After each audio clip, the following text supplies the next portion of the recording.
Ay, malapit na. Ito na guys. Ayun na oh. 200 meters. Diba? Kanto lang siya oh. Ganda. Ito sa Kubli. Hello, Kubli. Ah!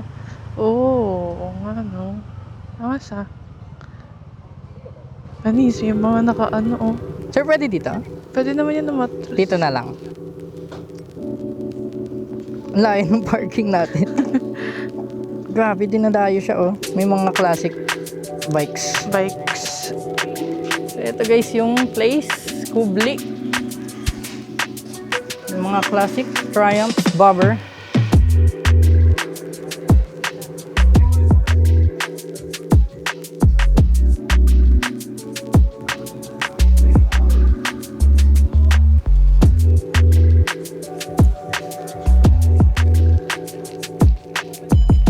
Hindi kape. Sabi mo? Ganda ng ano mo dyan ah. Anong May ilaw kasi oh.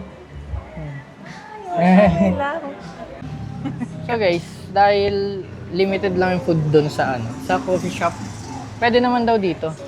And, tapos, pwede naman daw dalhin doon sa kabila.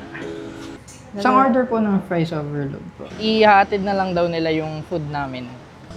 Ano ba? Swap daw kayo, swap daw. Motor na daw kayo. Swap? Yoko, sumemplang na yun sa'yo eh.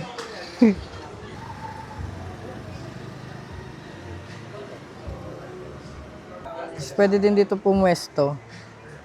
And meron din silang mga camping chair.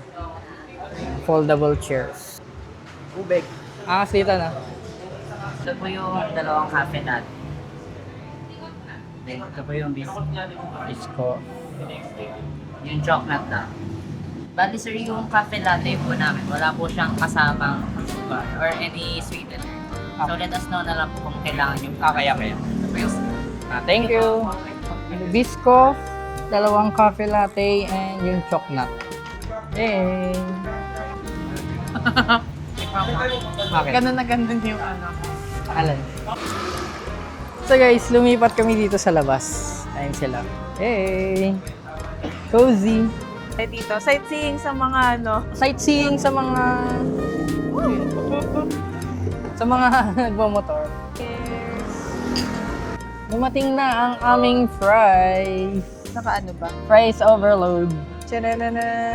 Tadaan! Galing sa kabilang ano. Kabilang shop. Dalawa lang yung ano kasi dalawa lang tayo pumunta. Taste test. May kamatis, may ano. Wait. This is 230 pesos, no? 29. 229. Pwede ka. Okay naman niya as long as fresh naman. Fresh ba? Bagong luto pati price. Sarap. Oo nga, crispy. Sarap siya.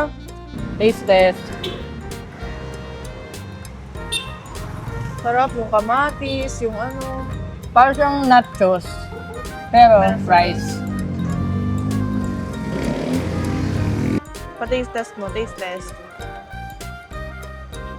Try nyo din to guys. Medyo pricey nga lang siya. 229. Kaya kung dalawa lang kayo, pwede na. Yung parang simpleng date lang, paminsan-minsan. Basta lang ulit tayo. Sige. Yun o. Sticker tayo.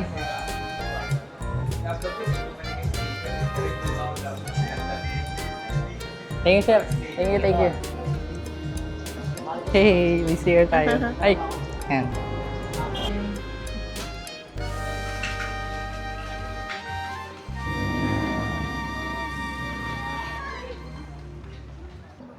So guys, time check 6:04. Ayan, si Danby and si Kat. Mag-ride out na kami. Magpe-prepare lang. Pinuntahan lang talaga namin to. Ang rating namin sa place, sa food, sa coffee is ako 8 out of 10. Ikaw? 8 din. 8. Yung place niya is cozy. Kita nyo naman, di ba? Pero medyo limited lang yung menu, tapos medyo pricey siya para sa serving ng coffee. And halos same-same lang din ang lasa na. Pero goods lang naman, kung gusto nyong maiba lang, masarap din tambayan. Tsaka hindi gaano kadami yung tao. Pero kasi weekday ngayon, Tuesday. Kaya baka ganun.